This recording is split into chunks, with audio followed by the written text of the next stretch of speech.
महाकुंभ का मेला हर बार अद्भुत आस्था, रहस्य और चमत्कारों की नई कहानियों को जन्म देता है। गंगा, यमुना और अदृश्य सरस्वती के संगम पर बसा यह मेला न केवल श्रद्धालुओं के लिए आस्था का केंद्र है, बल्कि यहाँ घटने वाली घटनाएं अक्सर मानव कल्पना से परे होती हैं। यह कहानी है 2025 के महाकुंभ की, जब लाखों श्रद्धालु पुण्य स्नान के लिए संगम में डुबकी लगा रहे थे। उसी भीड़ में एक साधु भी थे, जिनका नाम था स्वामी निर्वाणानंद। उनकी जटाएं घुटनों तक लटकी हुई थीं, नेत्र तेजस्वी और चेहरे पर एक रहस्यमयी शांति थी। कहा जाता था कि वे वर्षों से हिमालय की गुफाओं में तपस्या कर रहे थे और अब पहली बार महाकुंभ में आए थे। इससे पहले आप भी भगवान पर विश्वास करते हैं तो वीडियो को लाइक करके कमेंट बॉक्स में हर हर महादेव जरूर लिखें। एक दिन त्रिवेणी घाट पर साधु ने ध्यान की मुद्रा में बैठकर मंत्रोच्चार शुरू किया। धीरे धीरे वहां हजारों लोग इकट्ठा हो गए।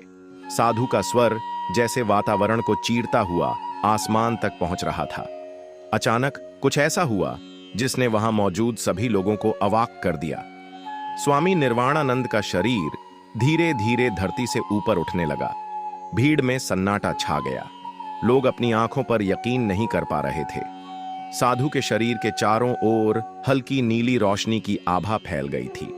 वह लगभग 10 फीट की ऊंचाई तक हवा में तैर रहे थे, मानो गुरुत्वाकर्षण का कोई नियम उन पर लागू ही न होता।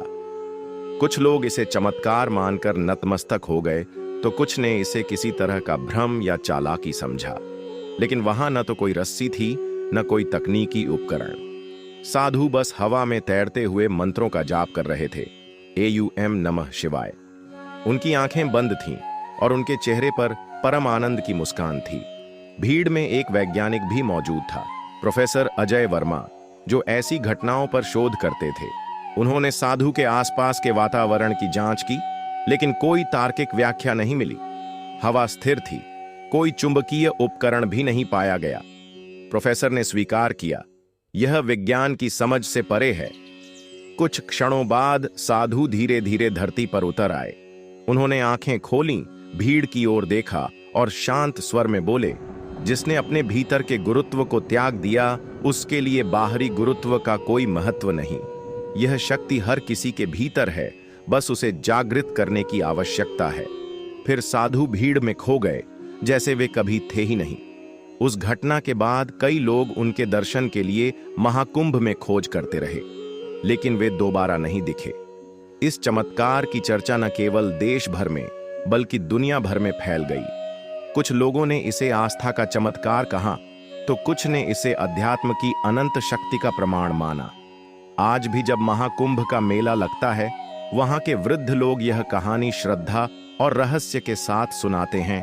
त्रिवेणी घाट पर एक बार एक साधु हवा में उड़ा था और उस दिन विश्वास ने विज्ञान को मात दे दी थी।